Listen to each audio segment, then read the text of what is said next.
jama'a abin da zan faɗa idan ƙarya ne ina so nan take a ƙaryata ni. Don Allah don Annabi akwai wani wanda zai iya kawo min bidiyo ko hoto na wani jami'in tsaro a Najeriya da ya taba kama ma Najeriya makamai a hannun ƴan ta'adda adadin wayannan makaman da ke saman bidiyon nan hoton nan? Don Allah jama'a za ku iya nuna min bidiyon wani jami'in tsaro da ya shiga daji ya yi artabu da ƴan ta'adda ya kamo su, ya kamo makamansu, ya kamo kuɗaɗen da suka karɓa na fansa, ya zo ya gabatar wa gwamnati in public a duniya da ƴan jaridu aka yi hira da shi. Za ku iya kawo min bidiyon wani jami'in tsaro kwaya ɗaya a Najeriya da ya kama adadin makamai guda 10,000 bindigogi ya kawo gwamnati irin Abba Kyari? Wallahi tarihi ba zai taɓa mantawa da wannan mutumin ba. Kuma ba za mu daina maganar Abba Kyari a social media ba, saboda mu alkhairin shi ne ya bayyana mana a zahiri, mu ba mu san sharrin Abba Kyari ba. Jama'a wannan mutumin shekaran shi 4 yanzu yana ga a gidan yari. Amma kar ku manta a mulkin Buhari aka daure sa. Amma fa in ba ku manta ba, Geshuwa Dariye yana ɗaya daga cikin mutanen da suka saci manya-manyan kuɗi aka yanke musu hukuncin wasu shekaru a gidan yari. Buhari na zuwa ya ce ya yafe musu. Su Geshuwa Dariye Buhari ya ce ya yafe musu, ya kama su Abba Kyari kuma ya je replacement ɗinsu da su ya aje su. Ku duba irin makaman da wannan bawan Allah yake iya shiga gun ƴan ta'adda. Duk ɗan ta'addan da ke da wannan makamin ka san yafi karfin ka je ka kama shi da laluma. Siyasa daban amma kuma duk kusan manufar su daya. Kamar yadda ake yin fim haka ake yin siyasa. Okay, to shikenan mu ajiye wannan a gefe. Mu kaddara da gaske ne suka samu matsala kuma da gaske ne ra'ayinsu yake kokarin ya bambanta. Wai siyasar nan addini ne? Siyasa addini ne? So saboda haka duk wanda yake siyasa yana yi ne dan interest. Ku sani wallahi wannan tayi da aka yi wa Abba bai isa ya tsallake ba. Kun fahimce ni? Ko shi kwankwason aka yi wa wannan tayin wallahi sai ya karba. Kun san irin tayin da aka yi wa Abba kuwa? Jama'a to ni wannan agreement din ma ni na dade da jin shi. Wallahi tallahi tun farkon hawan Abba, lokacin da aka ce ake ta zuwa kotu ake kokarin za a murɗe din nan a bawa gawuna, to tun a wannan lokacin aka yi wannan agreement din. Sannan kuma ba ma wannan din ba, a ajiye ma wannan din a gefe.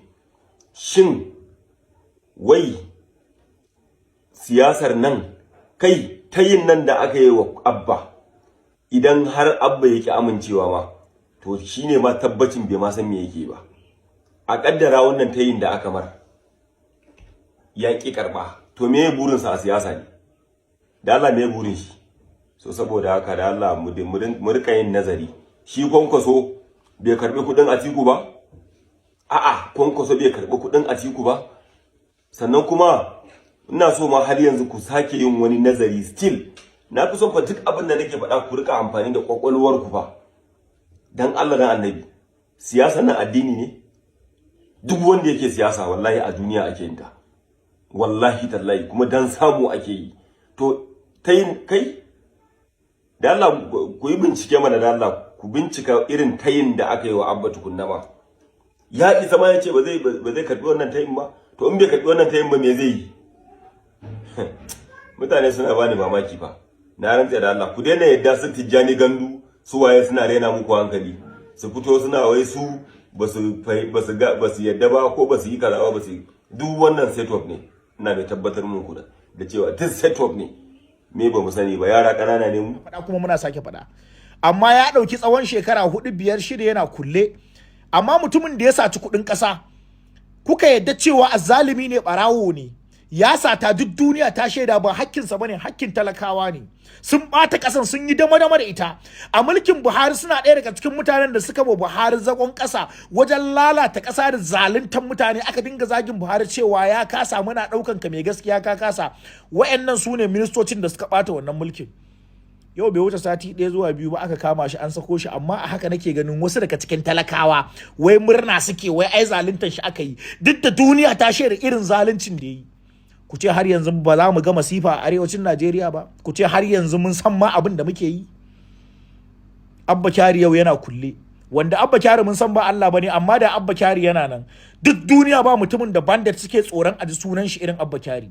Duk duniya ba waɗanda yan biyafaran nan da tsinannin nan suke tsoro irin Abba Kyari. Amma kun ɗauke shi kun je kun alkince shi a inda kuke so, kuna abin da kuke so, cikin abin da aka wai na sharriwa Abba Kyari.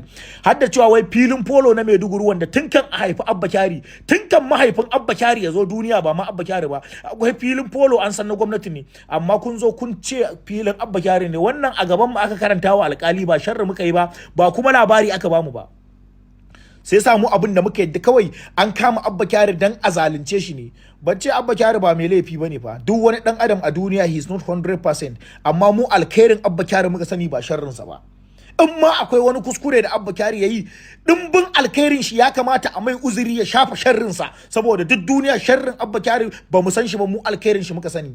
Har gaban majalisa ga hoto nan kuka gayyaci mutumin nan, kuka karrama shi saboda dimbin aiki a lokacin da yayi. Amma yawa yan majalisun nan an rasa wanda zai tashi ya bugi tebur ya ce ina mutumin da muka zo nan muka mutunta shi muka karrama shi dan aikin shi, a yafe masa in ma yayi laifin in ma bai yi ba. Allah ya kyauta.